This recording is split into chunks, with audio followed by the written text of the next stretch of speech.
Hello, everyone. This is Empowering Women Summit 2020. Thank you for joining and thank you for watching. And this is the last day, and this is the first session of our last day. So we are very excited to meet with you all.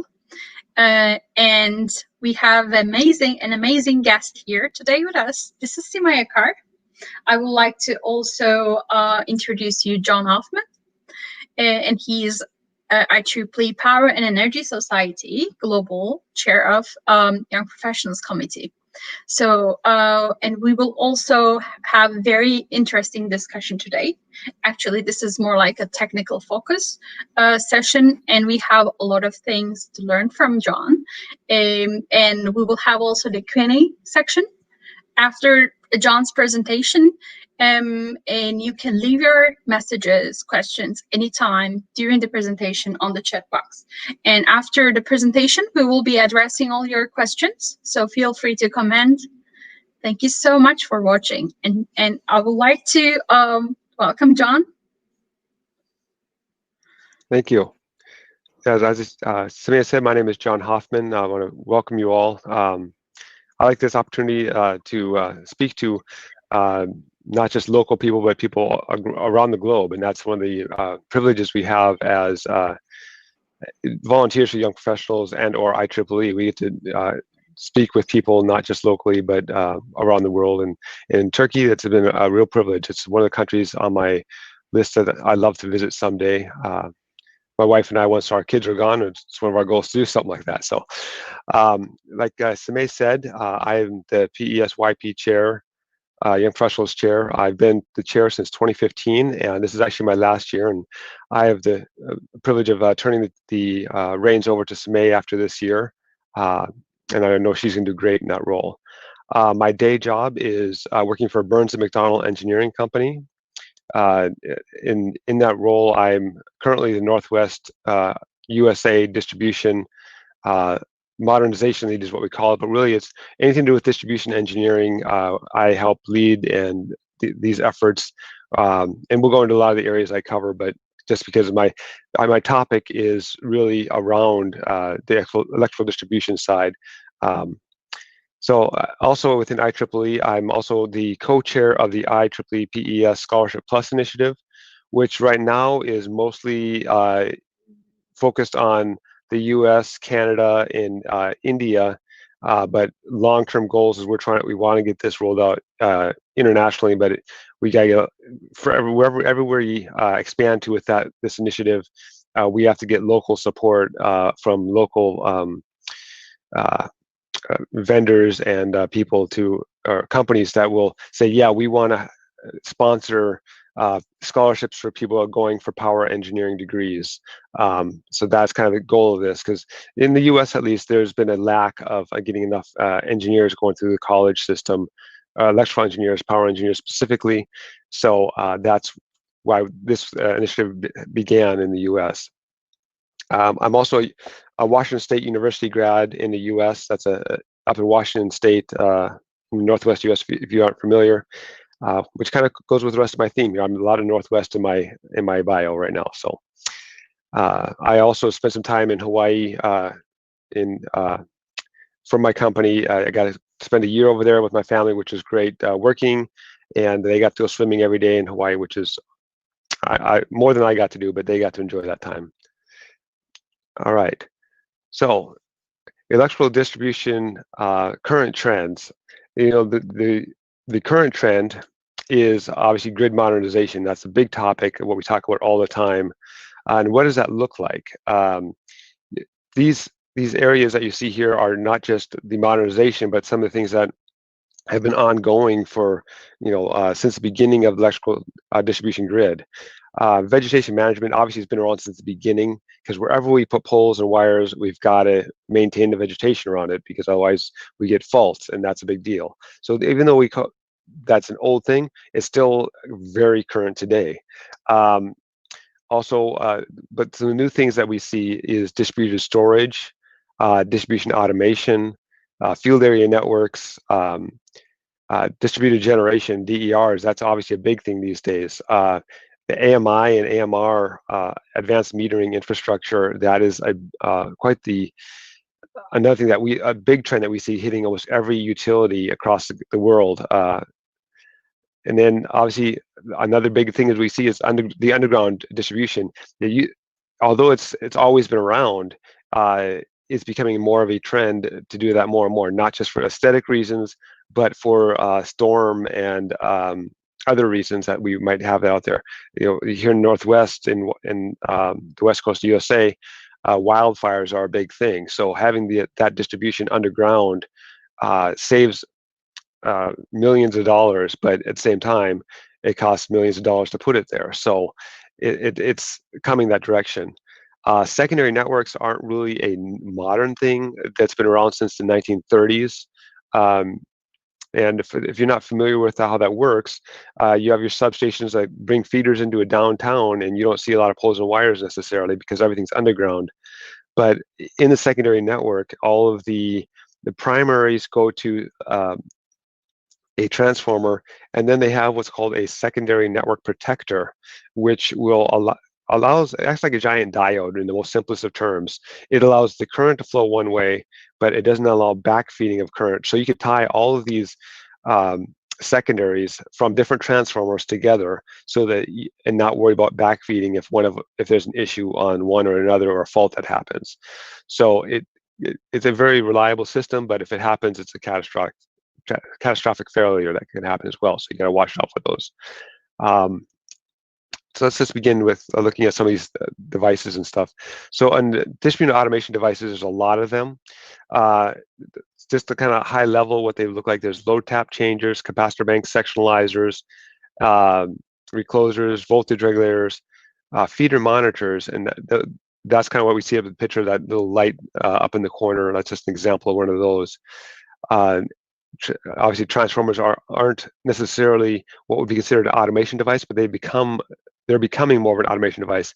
Everything with solid state transformers, and also transformers that have just interrupting capabilities already, and reclosing capabilities, depending on the type, or they have fuses built in so that the fuse will break, and then it'll come back a little bit later, and you can set the fuses electronically instead of having to put a manual physical fuse in there. Fault current indicators, which is kind of the same thing as a feeder monitor to some degree, but it's all that light up in the corner is more what that means there. And finally, obviously, AMI, the meters, the bellwethers, stuff like that. So some of the architecture obviously requires a big network. Sometimes it's a local network, sometimes it's centralized, sometimes it's a hierarchical or a hybrid network of both of those. And that requires a lot of communication, whether it's fiber, whether it is cellular. There's a lot of stuff that needs to go underground, or kind of build up the architecture or the background or the backbone of this automation, so that we can actually make it all work properly. Another part of this is fault management. A lot of the automation devices are just to maintain faults and keep as many people on as possible whenever a fault may occur. That, like I said, a lot of communication devices are on these grid to allow for this to happen. So we have monitoring and control of everything that you can see. If a fault happens, on a feeder that's 5 miles long, and you might not know about it until somebody calls in. But if it happens in the middle of the night, nobody calls in, you don't know about it till morning, and people are late for work. So it makes a big difference to have this monitoring in place. It gives you the opportunity to advance load flow capabilities.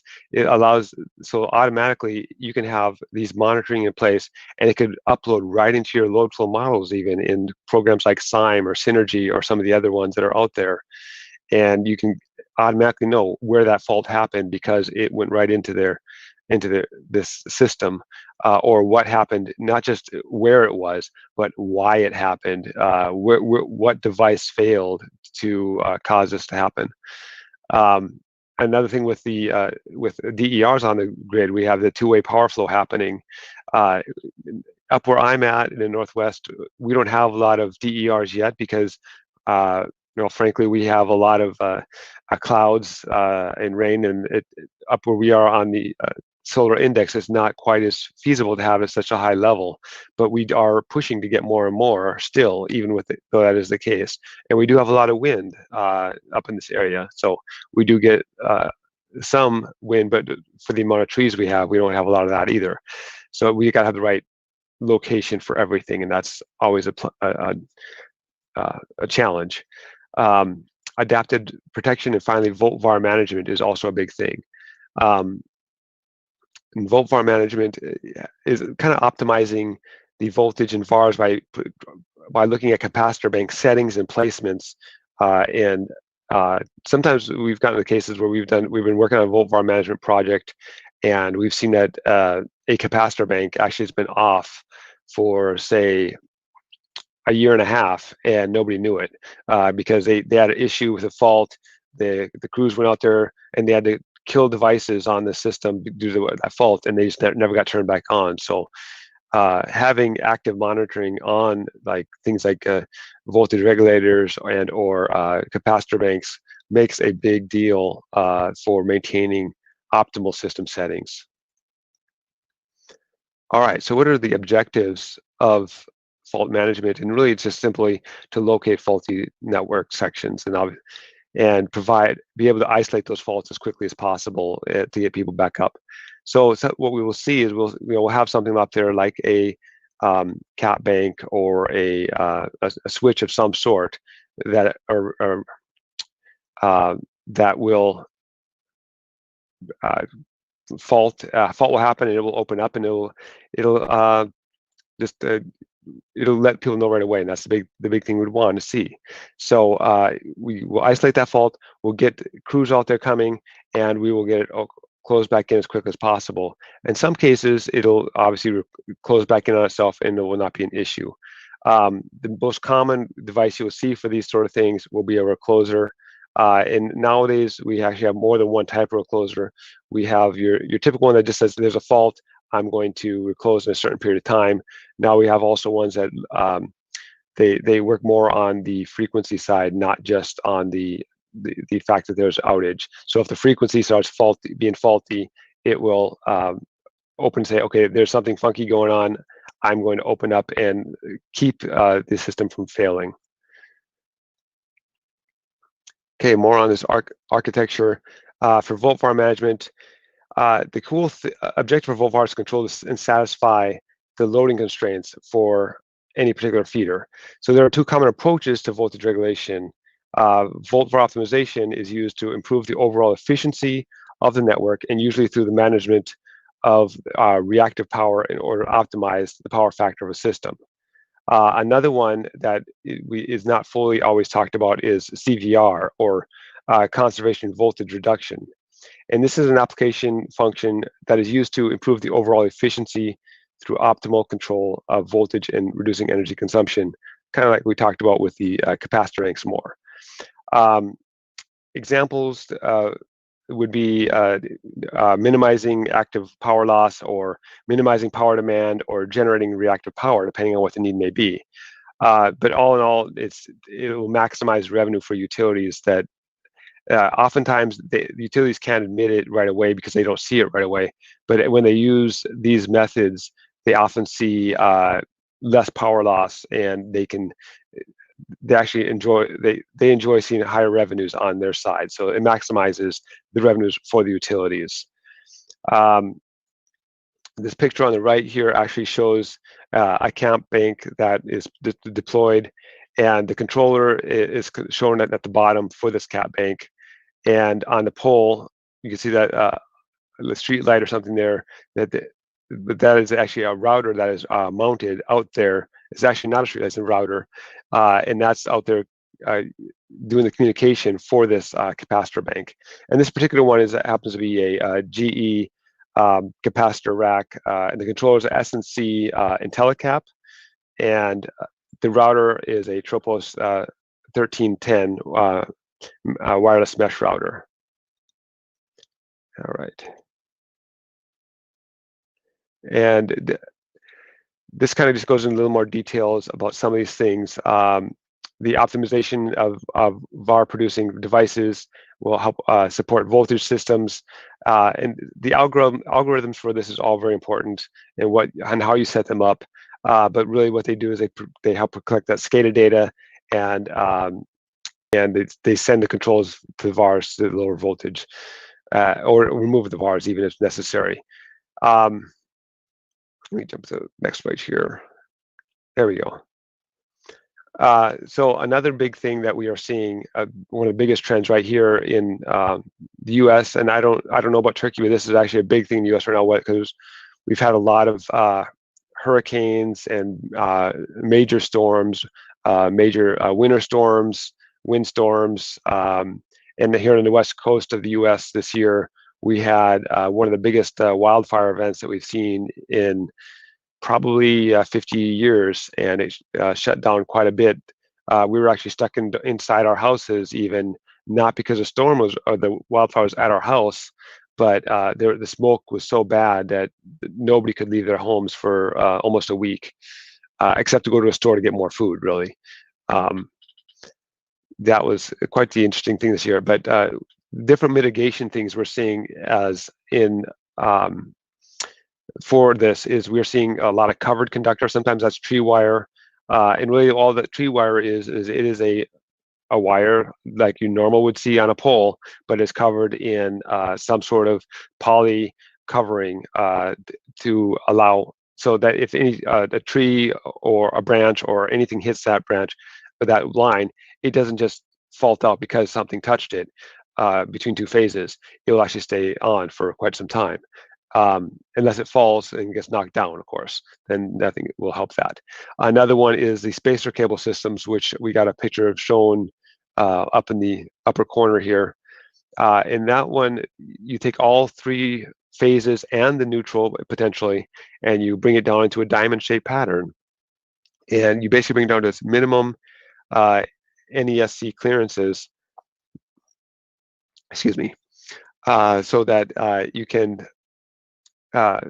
minimize the space, and instead of having every single wire tensioned, you have one wire which can be used as a neutral as well. Essentially worked as a giant guy wire that could have some copper in there to maintain your neutral size, but it will hold up every other conductor on that line, and it that top wire is tensioned so well that it will keep the phases from being knocked down, and all the conductors are all covered as well, so that if the wire slap is not an issue even. So if they touch each other, it's not a big deal. But at the same time, all the way down the line, about every 10 to 20 feet, they have a spacer on the line being hung off that messenger cable that keeps the tension off each conductor and allows, if a tree falls on it, I've seen it where a tree falls on these lines and it's sitting on top of the line. We have full power running through them still, and there's no outage. The pole's not falling over, and it's a pretty big tree too. Nothing happened to the system, and the crews didn't even know about it until they went out there and took a look at it. That's the only downside about this is the crews do need to go out and patrol lines after storms, because there may be trees that have fallen on these spacer cable systems. Obviously, we talked a little bit about undergrounding initiatives, which is in the state of California, they got a big one right now in the USA, where as much as possible, they're trying to underground everything because of wildfires. And they don't get as many hurricanes down there, but the wildfires have been a big thing where it's burned down whole cities down in California. And so removing the chance of an overhead line faulting and causing a wildfire is a big deal to them right now. And now, obviously, once again, though, that's a very expensive undertaking.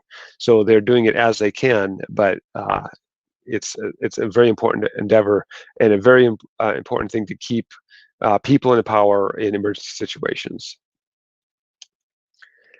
The SCADA over mesh communication there aren't too many utilities who have successfully used their AMI network for all their distribution automation capabilities. Many have tried at the onset of their AMI rollouts, but they've run into challenges. The pros of these systems is the management. You only have to have one net metering standard. The maintenance is pretty easy, and the cost is pretty low. The cons for these are that there's always a latency concern. A lot of these have, like, they will collect data depending on how you set it up. If it's over the power lines with power line communication, or with some sort of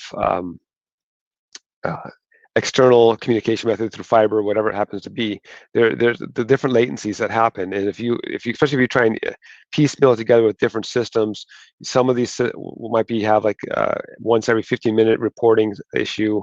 Another one might be once every 5 minute, or once every minute, even depending on what the situation may be, or even more than that. But it can cause a congestion with keeping it all accurate, and that's the big deal that they need to really work on.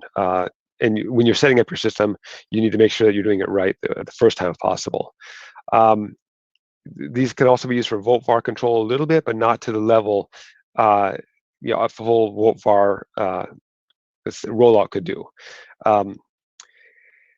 The next reason there's a con for these is that the network congestion that we discussed briefly. If the metering and the DA network shares a common infrastructure, they would likely both be busy at the same time. When a storm hits and meters are sending out messages, the outage management system, the reclosers will also be operating, and it just causes a lot of information to be flowing back and forth, and that can be a concern if you're not careful. Some applications for communications is we obviously have availability. We talked about bandwidth, frequency, latency, and the IT. Another one obviously right now is IT and the network security. All of these things, the automation is great, but the IP and network security is becoming more and more of a big deal with cybersecurity issues around the globe. And data access is all part of that. So how do we keep that ready, and how do we get that rolling out? That's something our generation is working on solving, and I don't think we're fully going to do it, because as fast as we solve it, there's going to be new issues that arise. So some considerations for a DA mesh wireless network, which we talked about briefly earlier, is when you set up all these devices, you need to have a good layout and understanding of how it's going to work and how it's going to communicate back and forth. So some things to consider is, number one, the field device density. If you are having a large number of devices in a small area, such as an urban setting, it may be a good solution, but if you have a small number of devices over a large area, such as a multi point-to-point, it might be a better fit. You got to put the right amount of devices in, the right type of system in. There's so many different things that you got to consider with this, but the biggest thing is the size of the footprint. The mesh network is typically a good solution for smaller areas, but getting it like in a large town where you have large buildings, you got to take those buildings into consideration. There's just a lot of considerations we have to take into place when setting these things up and make sure they're going to work properly. And the final thing you always, like we talked about earlier as well, is you make sure you're looking at your latency requirements for the DA and how you want them to perform. How many devices, how much data is going to be flowing through these devices. Just making sure we're getting an accurate analysis when you're looking at these things. And we also want to talk about, obviously, one of the biggest things obviously right now is the DER and DERMS. We have a lot of things we got to take in consideration with this. The DERMS, we need a distribution management system in place. Is there a home energy management portal that the customer has to help? And that's a big thing with today's system. Utilities are looking to bring on more and more customer driven initiatives, and one of the things that the customers want is they want to have more control. So we can set up a apps that the customers or consumers can work and help control their own energy uses. They can see what devices in their homes are causing the most energy drain on the system. Obviously, EV charging systems are becoming big, and how is the DERMS going to affect that? Are they run off of DERMS? Are they run off of the actual backbone of your system? We talked about AMI, and how that applies into DERMS. The customer information system, customer relationship manager, all of these things are become a very big thing very quickly. So I'm going to go through my notes really quick, make sure I'm covering everything I want to cover in this slide here. I think I got it good. Okay. All right, and finally, the demand response is the kind of one of the last big thing. The DERMS can be called upon to issue a demand response in the end for two main reasons. Number one is economics. Number two, reliability. And if electricity is priced as such that the energy traders can call upon these assets under the DERMS control for less money than it would typically cost to utilize traditional generation, then they could put it on in a request for a certain amount of DR from the DERMS. And then typically when they're triggered, it's for economic purposes though. And they'd be used to evaluate the options based upon the amount of reduction is needed and the cost for each option. So if they are called upon for the market, then the demand response recommendations would be created based upon that cost. On the other hand, if the DMS senses a near or immediate overload, it can call on DERMS for reliability reasons as well. In this case, the first criteria for demand response selection is the network location, and it would make sense for the DERM or demand to recommend demand response on a feeder on the opposite side of the network, for example. But really, in the end, it all comes down to getting all of these devices working together properly and communicating properly so that there's not any issues with maintaining our systems and maintaining the happiness of our clients. And really, that's kind of all I wanted to go over today. Open up for questions. I think that's a pretty good time. We got to about half an hour trying to cover a lot of stuff. So any initial questions?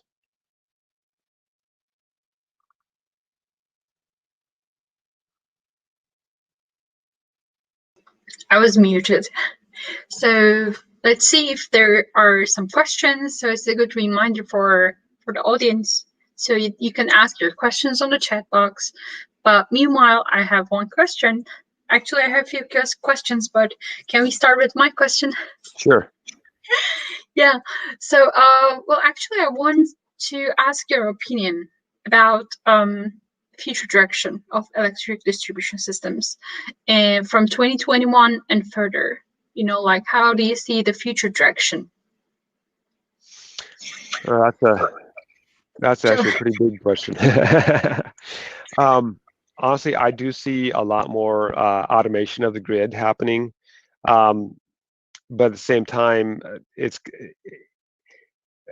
always it's the big utilities across the world that take a brunt of the initial automation, and then all the smaller utilities, once they see something that works and the price comes down, they begin to roll that out as well.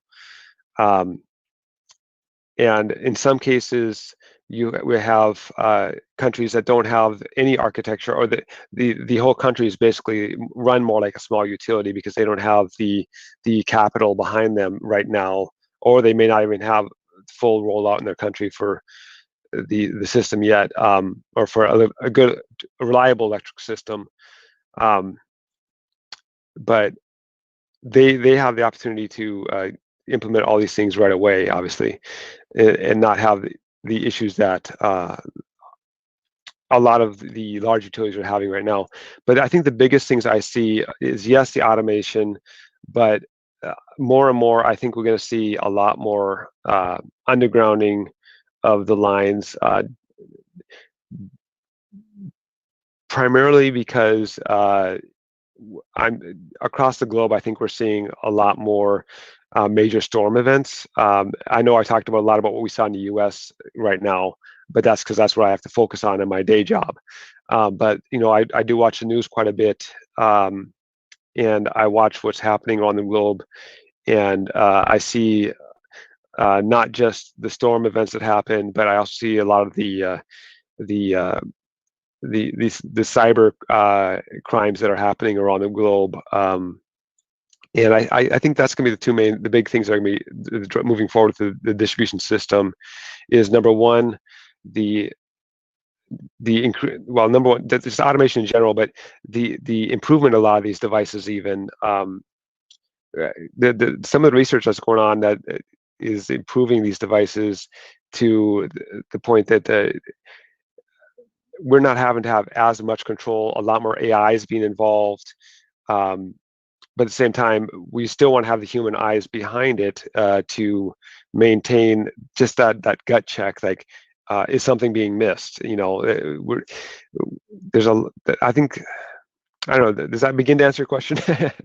There's so much I could go on with that, but I think the two main things is increased automation of the grid, and slowly moving away from the smart grid title more and more, but more calling it grid modernization. But the modernization devices continue to change. That's the one of the key things that we're seeing.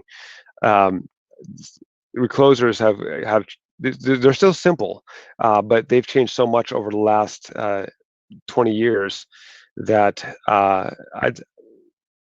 the biggest part of that, though, is once again the ability to fully have that communication inside of them, and having these, whether it's SCADA or some sort of OMS, DMS system in place, that it's making control of them a lot easier.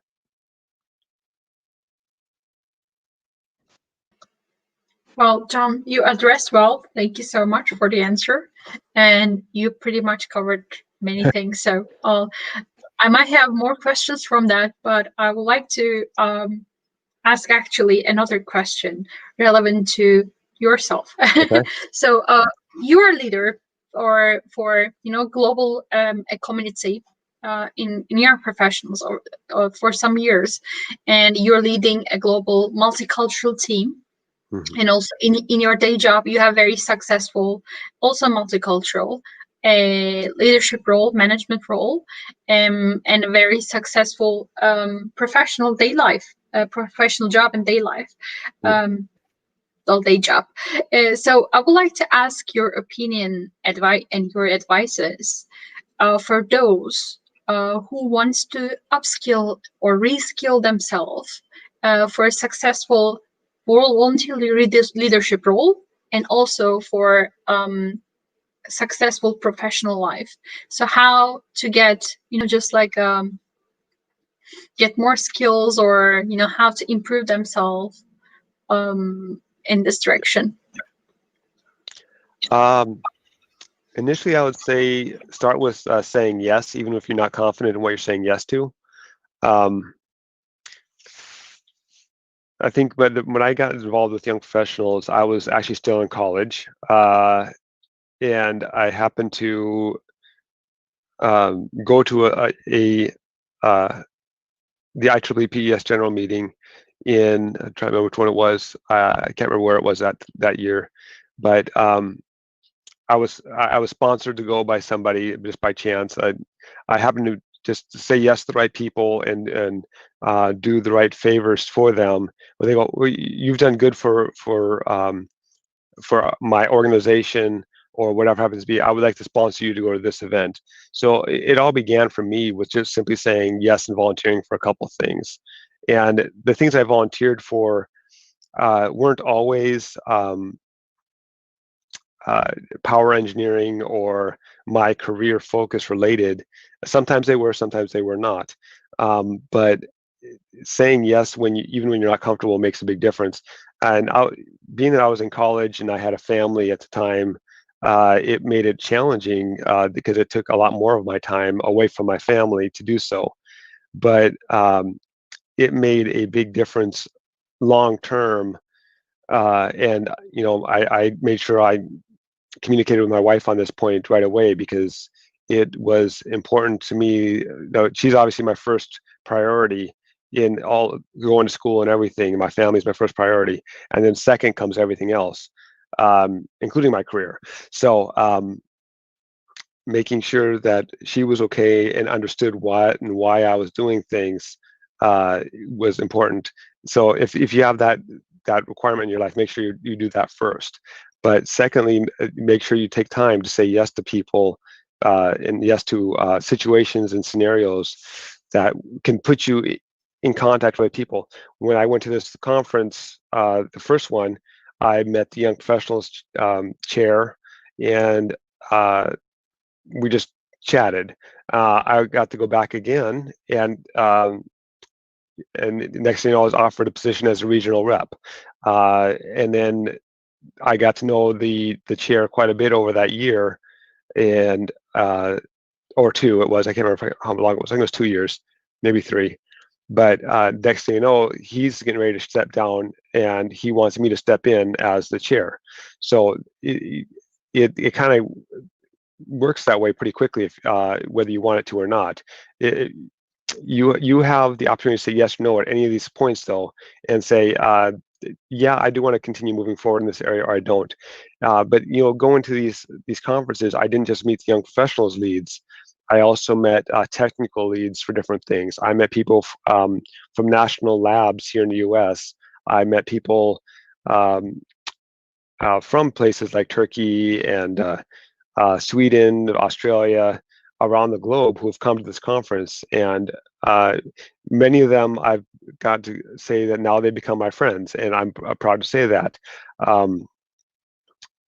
Even people far away like Africa and India, I've got tons of people I've gotten to know in Africa and India as well, and I'm proud to call them my friends because of all this. So it's a lot of areas that you can move forward. The big thing I'd say is just start with saying yes.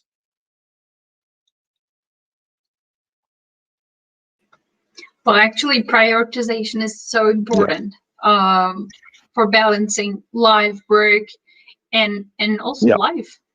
And volunteering, they're also part of your life, but privacy, your private area, your work area, and your volunteering, it's also another passion. So for us, like as professionals, when we have a lot of focus on our work, when we don't really prioritize the things, so we are actually missing a lot of things, like we're also losing happiness from the private life, and also just it's not just like focusing on one and trying to be very successful in one part.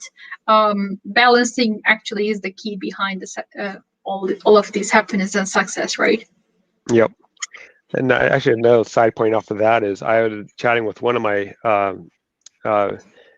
colleagues from IEEE, and he was telling me a story. He's an older gentleman in the industry now, and he was telling a story of when he would volunteer for PES, and his kids were growing up still. His one son came to him and said one day, and said, "Dad, I would never want to do what you do." And that kind of took him by surprise. He said, "Well, why?" And his son told him that, well, because you're always working, and he had to step back, and he had to make sure his priorities were right. But then he also realized that his son was looking at not just his work, but his volunteer time as well. And he explained to his son and showed his son what he was doing and why he was doing the volunteering work as well. And it kind of changed his son's perspective as well. So making sure you take time to communicate to all your loved ones about these things, about why you volunteer. And so, because you're setting an example for them as well. And if you never volunteer for anything, they're likely not to volunteer for things. But they need to understand what you put your time to and why you put it there and where you're putting it. So all of these things are important. Absolutely. The communication is the key. And so actually your advice, so when you're volunteering and if you prioritize on the things, you can still balance everything and you can be happy and successful at the same time. So young professionals, like as a leader of young professionals in that area and the power in our society. So probably your encouragement will be so crucial for those who needs encouragement to volunteer a little bit, and just understand the value of volunteering. And also, like, it's volunteering is not only the main focus. So actually being successful in your life and job at the same time. Yeah. And one of the big things I've gained from my volunteering is, I would say, the networking aspect. I don't volunteer just with IEEE PES, but I volunteer with many other organizations outside of this as well. And yeah, wherever you go, you're always going to find people and gain understanding of things that you did not have before. Trying to think of, like, say you want to focus in one particular region of your country or wherever you happen to be, and you want to get to know people there. Finding an organization in that region makes a big difference for moving forward with your career, moving forward with that volunteer role that you really want to be involved with. So, John, actually 2020 showed us the importance of this network, how we overcome the challenges and how we deal all those challenges in 2020. So we were already so connected. We had a huge family all around the world. So yep. And it helps also our job for day job. And also because when you feel belong and connected, so even virtually we were also connected. So how we met actually today here, right? Yep. So it really helped this year, especially this year. And this year we all have a lot of takeaways for the upcoming years and also rest of our life. So probably volunteering itself really it helped me a lot, and I'm seeing it helped a lot for also the people around me. So what do you think? Yeah, I'd say, yeah, I totally agree. The more you volunteer personally, the more it affects everybody in your network, because you provide the example not just to your family, but to your colleagues as well. Sometimes they don't see that. And one of the things that we started with in my local office here, we started a mentorship program even, and we put it out there saying, if you need to be mentored in networking, or you need to be mentored in how to get involved with professional societies more, or how to get involved with whatever it may be, technical societies even. Like in the PES, we have the technical working groups, but it's not necessarily, you jump on the PES website, you're not going to know how to do these things. So your own personal networking has the ability to affect other people. So the more you've gotten involved with IEEE PES or the technical working groups or whatever it may be, you're able to bring more people along with you and mentor them, and that is a big role. One of my goals as the young professional chair in the beginning was to set up a mentoring program within the PES, and that it moved forward a little bit for a while, and then it kind of stopped because there's a lot of complications with that. And also our technology wasn't there yet to do a global networking mentorship program. It takes a lot of work, and now finally, I think, Samay, you're aware of this now as well, because you're involved with the working groups and stuff, and the long-range planning committees. And we're actually working on something, not just as young professionals, but as PES. And it had to move beyond just the young professionals to fully get this implemented the way we would like to. And it's still going to take some time to get it all worked out and roll out, but having that ability to mentor people globally is a key role to growing us professionally. Well, actually, that's the way to create impact. Like so during these years when we are volunteering for one position, so even it's not the right time for that idea. So that idea somehow happens in another form or another year. Like when you believe it, you make it. So that's why it's probably beautiful. Yes. So it's actually happening, as you said, right now. So well, that's a great that's why it's really beautiful. Not just for IEEE, volunteering itself is a beautiful thing. So it helps us, and when you communicate with your loved ones in the right way, and let them understand what you're doing, it will also help on many things in our life. So we don't really need to burn out ourselves while volunteering. We should enjoy whatever we are doing.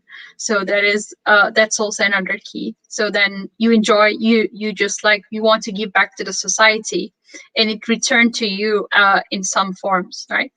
Yes. And you contribute a lot in this community.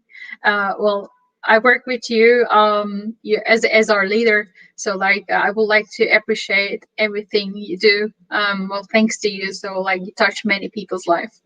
Thank you.